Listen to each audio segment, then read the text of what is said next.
Thank you for tuning into Literary Blend, a publishing podcast. I'm your host, Demi Michelle Schwartz. There's no perfect recipe for chasing a dream in the publishing industry, but I hope the conversations on this show give you the ingredients you need to bake yours into reality. So let's flip the page and get into this chapter of Literary Blend. Hi friends, welcome back to Literary Blend. Today's chapter is called Being an Author on a Budget. And joining me on the show to cover this topic is Bea Wheeler. Hello. Hello. How are you? It's nice to be here. I am Yeah. fine. Yeah, no, it's so great to have you. I'm super excited. And you suggested this topic, so I'm very excited to explore it with you. But first, can you please share with everyone a little about yourself and your journey in publishing so far? Yeah, I'm an author from the UK, hopefully quite near the beginning of my publishing journey. I've had one short story published in a magazine, one in an anthology, and my debut novel will be released in the UK in November 2025. Congratulations on your book deal. I was rooting for you so hard, and I was so excited when I saw your announcement. Thank you. You are so welcome. So let's dive into our chat. So you suggested to talk about being an author on a budget. And because you suggested this topic, I would love for you to kick us off and share why this topic is important to you. Okay. Well, obviously, there's so many people setting out to write, to be an author in some way, to be published.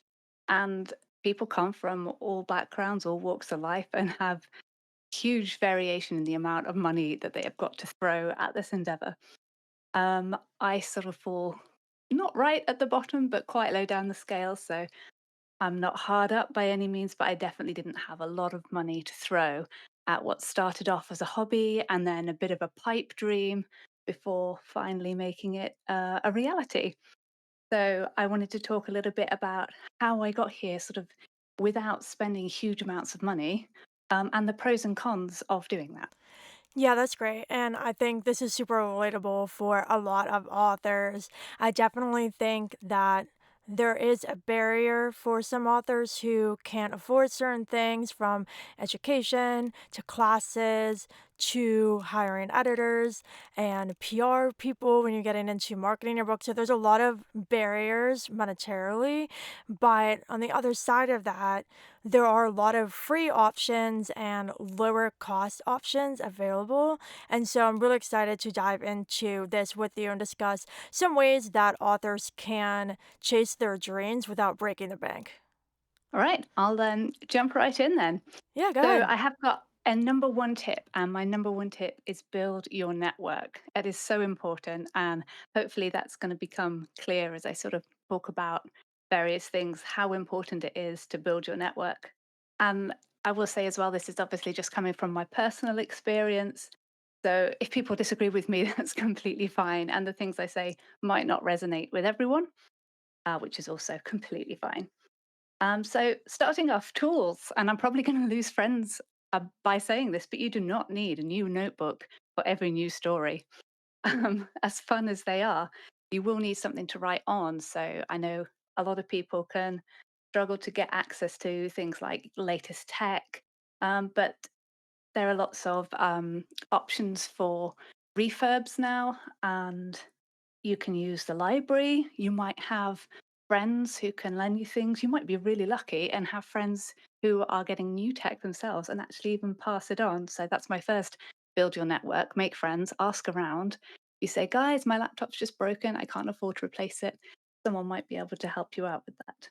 Building your network is a perfect place to start because not only is it great to have friends in publishing just to be along on the ride with you, but for all Absolutely. the reasons you said, friends can really go a long way. Like, I can't tell you how many times my friends have showed up for me or I've done something for someone else purely out of the kindness of my heart. Like, I think there's so many wonderful people in the writing community that, for example, if you are looking for a beta reader on your book, but you can't hire a developmental editor, there are so many authors who will just read your book for free and get feedback. Or there's authors that you can say, "Hey, like, do you wanna swap? I'll critique yours, you critique mine," kind of thing. So there's a lot of different options in that aspect as well.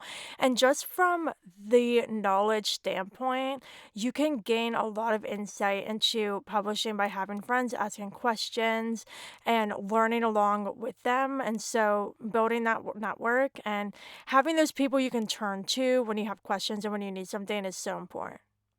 I completely agree. I mean, I would say the amount I have learned from just talking to people, engaging with conversations, reading threads and Substacks has probably equaled the amount I've learned from doing sort of organized online courses and webinars. There's Yeah. nothing like genuine people that have gone through and had these experiences and want to share them with you. Yeah, absolutely. And that leads me to a point I wanted to mention that having a formal education in writing is not necessary to make it as an author. I may have an MFA, but I am still learning every single day and I am constantly looking for ways to better myself as an author. And if you cannot go to school for writing or if you don't want to, there are so many ways for you to gain insight, like you said, reading threads. So many threads are so golden on Twitter. Like, just read those. A lot of times, agents and editors will post those. So you're getting information directly from the people in the industry, which is a whole different experience than maybe hearing it from a professor in school. You can also listen to podcasts. That's a way to get free information. Craft books. If you're unable to check them out at a library, you can maybe get like an ebook version, or if the paperback or physical copy isn't super expensive, that's a way to learn as well. And so you can really tailor your educational experience to the kind of things you feel you need to learn as an author and to grow in that aspect through different avenues rather than actually go into school. Exactly. Yeah. So obviously, going to school is a fantastic option, but it's definitely not the only way to do it. So all those things you just mentioned, all the free courses, and if you can't get to a library, you can get a lot of books through apps now. You can, as you say, get ebooks and stuff. There's also mentoring opportunities. So things like Write Mentor and RevPit, Roundtable, Penguin right now, and so many of these are free to enter and have lots of opportunities, sometimes more than once a year, for people to get this sort of tailored, really important one to one feedback. And it's completely free. Obviously, not everyone can get it, but those opportunities are there for you to apply to. Absolutely, and it's been super cool being one of the new RevFit editors. I joined their team for this year, and it's Yeah, that's so so cool. cool. Yeah, I know. It's so crazy though because I participated as an author in 2023, and it was so crazy because last year I was just randomly like, it would be cool to be a RevFit editor, and I tweeted something about it, and then one of my Amethyst Ink authors was like, they're literally looking for new editors right now. You should apply, and so I did, and I got picked and joined the team, but it's really cool. And that's the nice thing too is there are so many people like industry professionals who are more than happy to dedicate their time and like that's what RepFit is. The other ones, there's so many different like genre specific contests like that. And so I'm really happy you mentioned that because that's a fun way to like put yourself out there and going back to the networking aspect, especially with RevPit, it's a very community focused event. And so, even though getting the developmental edit from an editor isn't guaranteed, you are making connections with other authors, and you could very easily meet an author in your genre that participated too. And if you guys didn't get picked, you can swap and critique each other's. So, it's just a way to build your network as well. Definitely. And that actually has happened to me. So I've, you know, entered these competitions or these opportunities, not been successful, but I still built that network and made connections. And then I've got critique partners and all sorts of things. So yeah, it's worth doing even if you don't get the sort of top prize. Um, and with competitions as well, a lot of competitions do cost money. So maybe you can't enter all of those or even any of them, but there are so many competitions out there that are free to enter. I would say enter them. You could win money, you could win publication, some of them, or you could win feedback, mentoring, access to knowledge and skills through courses. As long as they're run by known organizations, you can't lose if you're entering a free competition. Right, exactly. And I also wanted to mention getting work published, like short stories, flash fiction, poetry, that kind of thing too, because if you are trying to build up your reputation as an author in the industry, it's completely free to submit to these places, and I know that there are some anthologies that make authors pay to submit, and I personally don't really support that. I have never submitted to an anthology that made me pay because why would I when there's a bunch that are free? Exactly, yeah, why would you? But Yeah, that's there a are really great so way. many that are free. Yeah, yeah, so that's a great way to get your work out there in a free way if it's accepted and to start seeing your work published. Yeah, and, actually some of them even pay you if they publish your work as Oh, well, yeah, no, even though you've absolutely, not paid yeah. to submit, which is even better in some Yeah. ways. Yeah. Money isn't everything, obviously, but it is very helpful. Yeah. No, for sure. So another thing I wanted to talk about is an interesting one, and this is publishing conferences and like live Mhm. pitch events, workshops. Yep. I've done a few of these online and I really enjoy them. I have always wanted to attend one in person, but unfortunately Pittsburgh is like not a hotspot for these and I personally cannot afford to book a flight, book a hotel, travel to a conference. And so that's one of the areas I specifically feel like I'm missing out because I'm unable to meet these agents in person. And sure, I can do it on Zoom at the online ones, but it's not the same. And Yeah. so, do you have any thoughts to share about the publishing conference aspect of things? Yeah, I mean, there's a definite feeling of missing out. It's undeniable. And yeah, sometimes that's not even to do with money. Like you said, location can play a huge part of it. I know in the UK, almost all of them are in London. So if you can't get there or if the cost of getting there is a problem, then yeah, you're going to miss out on these conferences. What I have been able to do, I've been really lucky to do, is I've got groups of authors that I've met through competitions or through online writing or just connecting on sites like Twitter. And we've been able to meet up just ourselves. So, no, it's not the same as going and talking to an agent face to face. But that's still been like a really good opportunity. And it's been so much fun. And I would say if you can meet up with anyone, just do it. Yes, it's not a conference, but if you don't have to pay for the travel, you don't have to pay for the tickets, you don't have to pay for the accommodation, but you still sort of get that writing connection because it can be very lonely sitting writing on your own. And the internet's fantastic, obviously, for so many reasons, but it's not the same as meeting up face to face. I was going to talk a little bit about grants and funding as well. So I will just touch on that now because I've come across some funding available to authors that doesn't pay for conference tickets, but it can help cover costs of travel, of transport, of childcare. So it makes things like conferences and workshops more accessible for authors. And I didn't realize this when I first started out, but there is so much funding, so much money available for creative people to apply for. So if you, again, just go online, have a look around, they might fund a particular project or they might fund you to develop your skills in a certain area.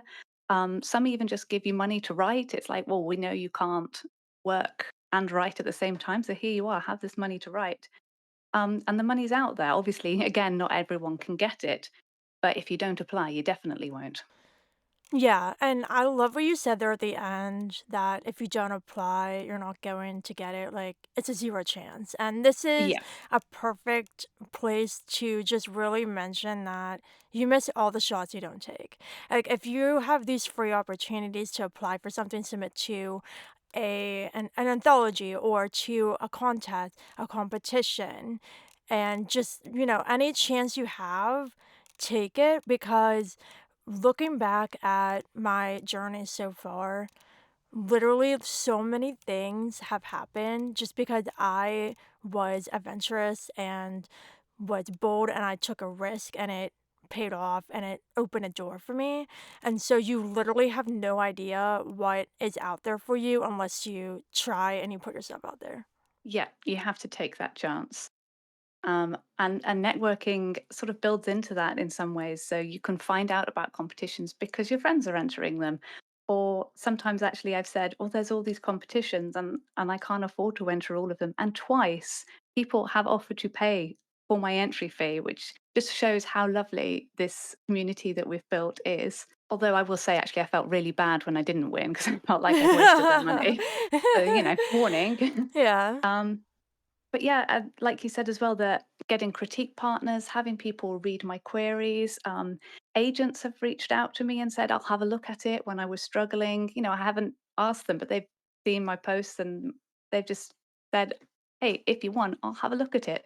And I think the writing community is really good at that, at supporting each other and helping each other through.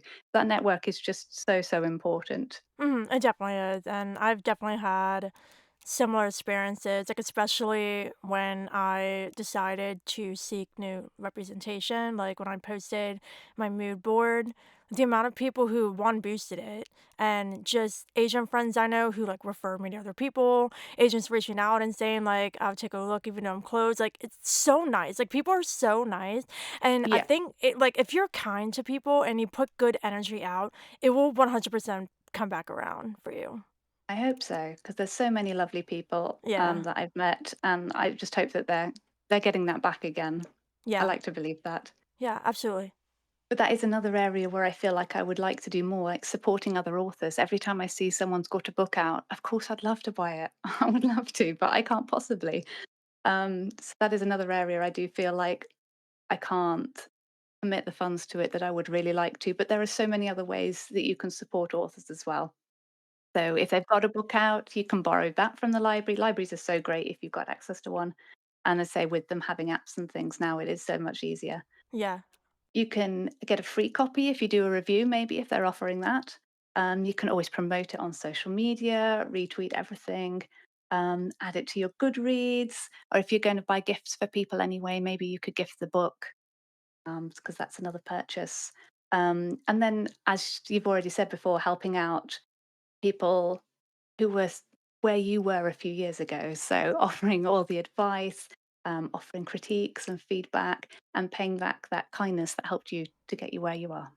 Absolutely. And speaking of supporting someone's book when it's out, that leads me to the last big point I wanted to chat with you about marketing. So you're getting to the point of releasing your debut. And so I'm curious because I haven't gotten to experience it yet. I'm really curious from your standpoint and having a budget as an author, how are you going about getting marketing materials and putting your book and yourself out there to give it the best chance possible?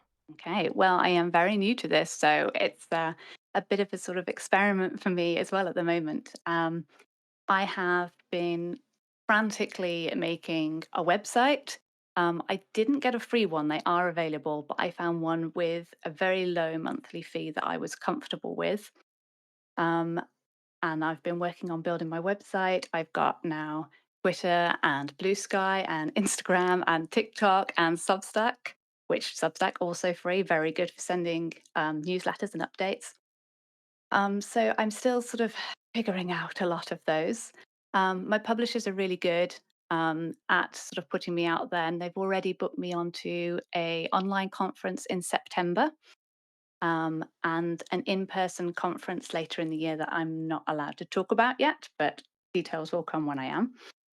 So they're sort of helping me along to get the word out and make sure that people see me and know that I'm around and that I'm going to be obviously talking about my book. So that's a great start. And I'm also looking forward to getting some bookmarks printed because I write in my book is a YA book. So I am going to primarily target it towards teenagers. I'm hoping to go into schools and do school promotion.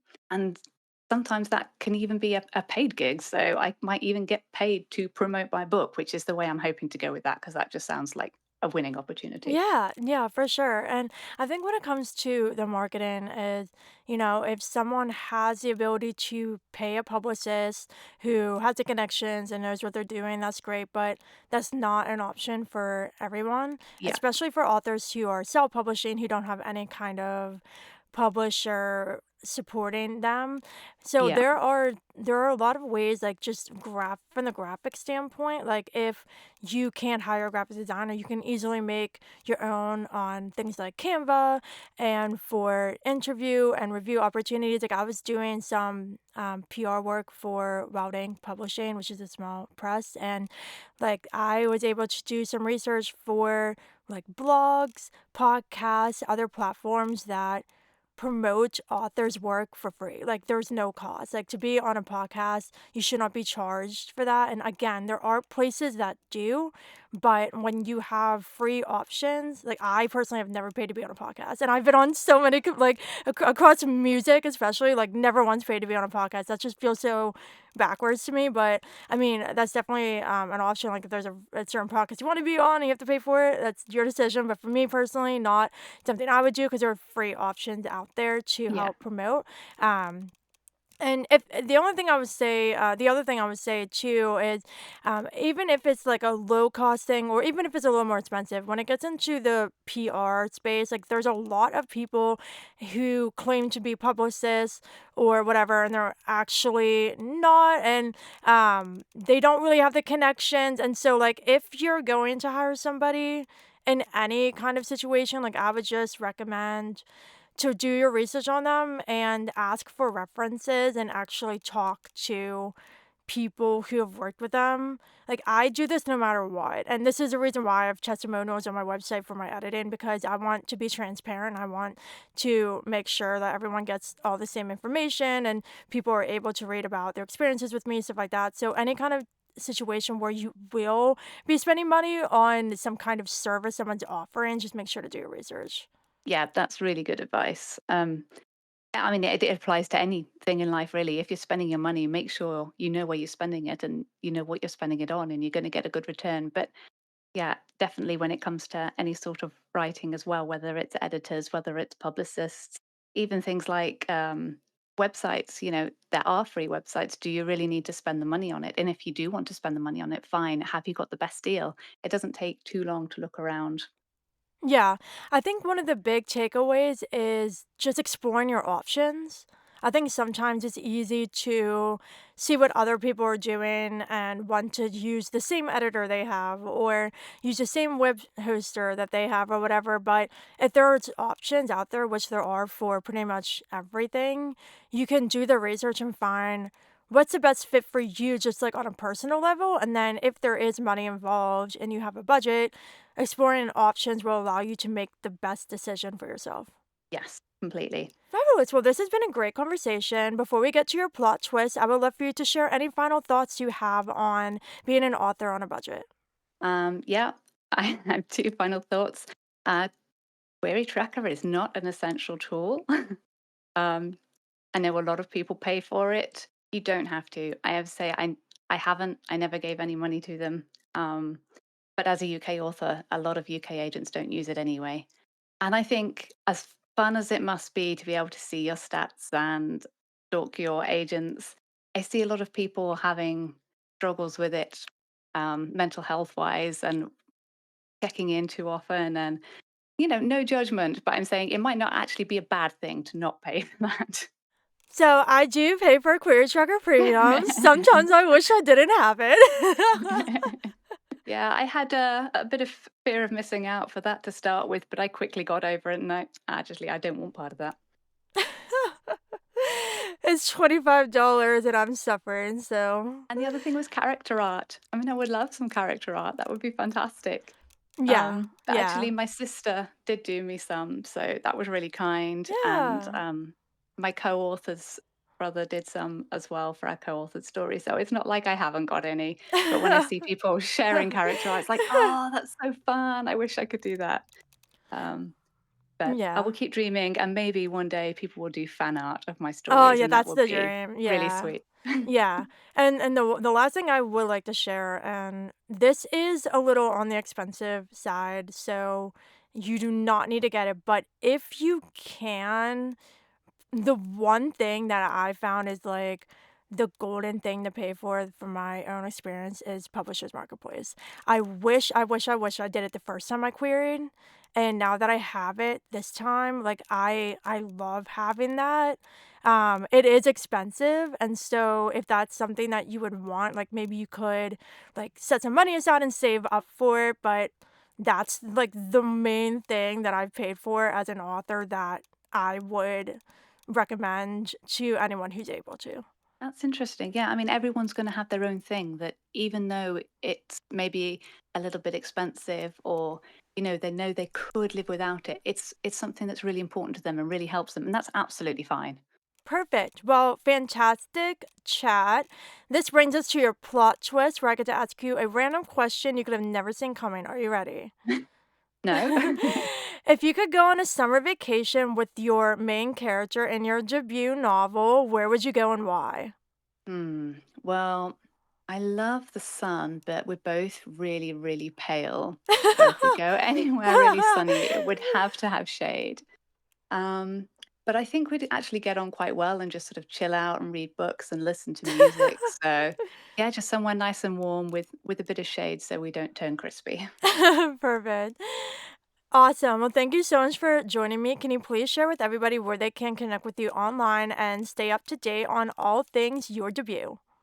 Absolutely. I am B Wheeler Books and I am B Wheeler Books everywhere. So Twitter, Instagram, TikTok, Blue Sky, Substack, and my website is bwheelerbooks.com. Fabulous. Thank you so much for joining me. Thank you so much for having me. It's been great.